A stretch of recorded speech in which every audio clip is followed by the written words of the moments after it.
So, if you're not a jeweler, this video isn't for you. Only jewelers stay on the video.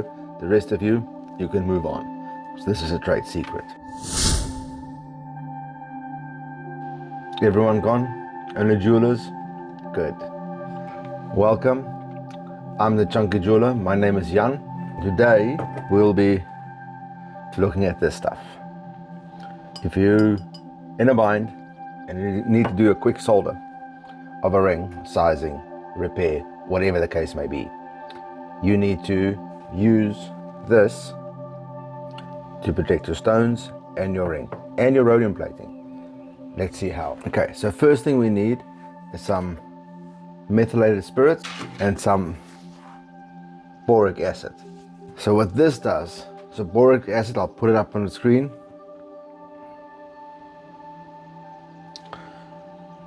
So essentially what that means is when you're soldering a ring, you want to protect the rhodium plating around the stones. So when you mix these two items together and you dip your ring into the solution, then essentially that creates a barrier around your stones and your rhodium plating and the whole ring essentially, to keep it from discoloring or oxidizing. I will show you next how to mix it first, put everything together, good ratios. We'll do a experiment where firstly I will use the boracic powder mix and protect the ring, and then after that I'll do another experiment where I will rinse it off, recut the ring, and then solder it again, and to show you the comparisons in the end of the video. Sounds good? Sounds good. Let's get into it. Grab your boric acid, then you grab your methylated spirits, and please people, keep this shit out of the reach of children. It is flammable and it can be harmful. So once you've got that all sorted, you pour your methylated spirits into a beaker, roughly about 100 ml or so. Then you add your boric acid, a couple of teaspoons should do it. Stir it up well, and once you've got it all stirred up, pour it into your vessel. It's forever home, then you're good to go. So for the purposes of this video, the only thing I'm doing, I'm not sizing this ring or anything. I'm just gonna cut through the band.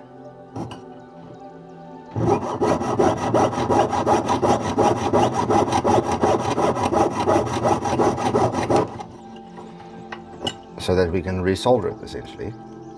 So now we've got our ring, and you can, hopefully we can zoom into this, and then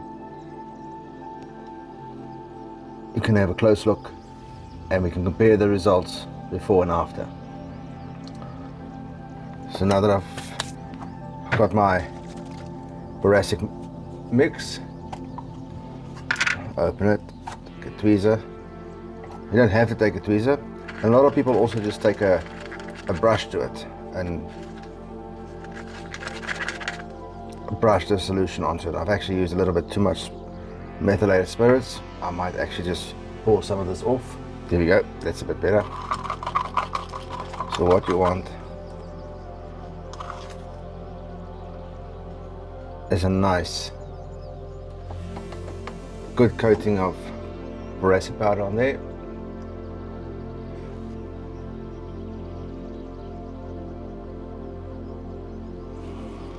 So once you've clamped it, you can go ahead and light it. You might not be able to see the flame on the camera, but you can see how the ring or the coating actually appears on the ring. So I've just realized I've actually got it now upside down, so what we'll do is we'll flip it around. And you can clearly see our join there. So the next step is I'll just cut some solder. Okay, we've got our solder. Get our flux closer. Okay, so what we'll do is just apply some solder to the join. First do some flux.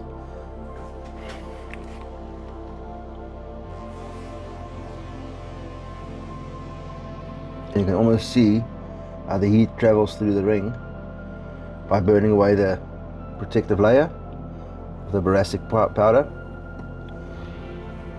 If you move quickly, the heat doesn't travel all the way through.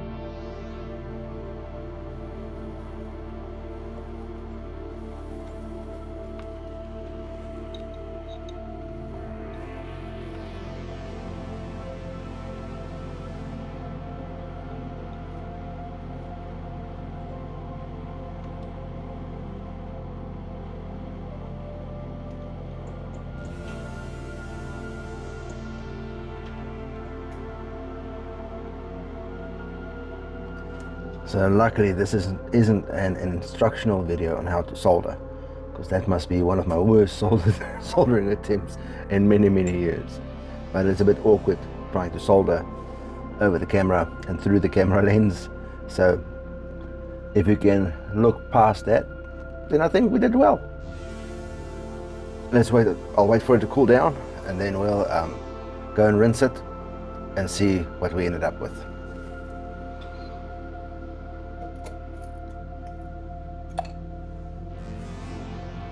So we'll just leave it in the acid for about a few seconds, and then we'll take it out of the acid and we'll put it into the ultrasonic. So there we go. Just soldered, no polishing. You can see the joint is still discolored, no papering, no sanding, straight from the ultrasonic. I feel like that's a good result. So if I take this to the polishing motor and just to give it a quick polish, it'll brighten up very well and it'll look like new. And I think that's a good tip or a good trick to know when you soldering something in a hurry, especially if someone just purchased the ring and you don't have time to re-rhodium plate and muck around with discoloration. Then I would suggest you use this tip in your workshop. Now, I'm going to, like I said in the beginning of the video, I'm going to cut it again, solder it without using the Boric solution or boric acid solution. My apologies. So let's do that next. I'm going to have to cut through that joint again.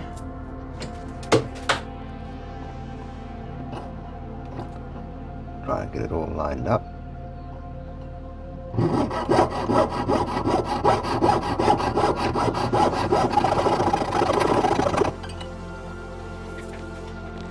So the next step is I'll just find my pliers. I'll just slightly tweak it. And when you do this, you can apply pressure lightly on the stones. It won't get damaged. I think that'll do. Now let's go for it. So now we'll solder it without applying any protection on the stones. So theoretically, I shouldn't need any more solder, as I've already applied so much solder on that ring. But I have cut a small piece just in case. And let's see if I can do a better job this time than the previous time. So this is solder attempt 2, or solder experiment number 2, without applying any boracic powder mix to the ring. So yeah, let's grab a bit of solder.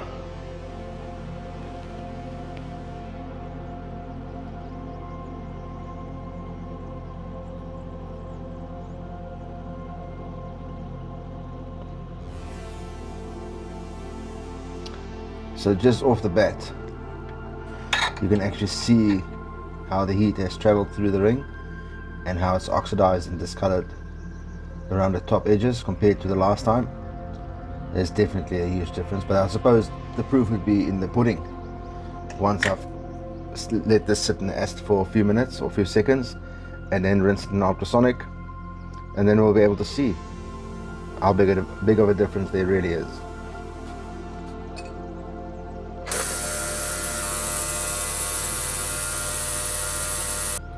So it's not as bad as I would have expected, but you can definitely notice there's a bit of a haziness to it. It's not as bright as what it used to be. I'm really struggling to get this into focus, but I'm sure you can see that it's definitely duller than what it was with the first attempt. So I definitely think it's worthwhile doing this step just to save yourself some hassles. And what it also does, it kind of protects your stones as well. You may have seen in my previous videos that I use this stuff on almost everything, and when I'm working on a ring, when I'm retipping claws, I just about use this all the time because it keeps your stones protected, keeps it from getting fire scoff on the metal, especially on silver. Oh, I should have actually used a silver ring to demonstrate this, but I thought rhodium plating is usually the first thing to go when you work on a ring, and if this method can save you some time and hassle, why not try it out? I mean, if you have to size a ring in a hurry and you don't have time to re-rhodium plate and everything, this method would save you the time and trouble 90% of the time. I even want to go as far as saying 95% of the time. This will save you the time of having to re-rhodium plate your ring or polish the crap out of it in between the claws where it's oxidized and everything. Especially if it's a brand new ring, it'll save you a lot of time and hassle. So if you made it this far in the video, thanks for watching. If you've learned anything from the video and you found it helpful, please do me a favor and smash that like button. It really helps out the channel. The more likes I get, the more the video gets pushed out by the algorithm, and more people get to see it. And consider subscribing to the channel. You know, we have to do all this sort of plugs in the end of the videos. The bigger we can grow this community, the more beneficial it will be for everyone. And hopefully you'll notice that my videos are getting slightly better, not by much, but a little bit. And then, yeah, lastly, I will see you in the next video where I'll be showing you how to protect an emerald when sizing or soldering on a ring. That's going to be a goodie.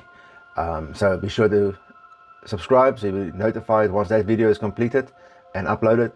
And yeah, just thanks for watching. Really appreciate you. And that's it for today, for this week. We'll see you next week. You'll see me in next week's video. Have a good one.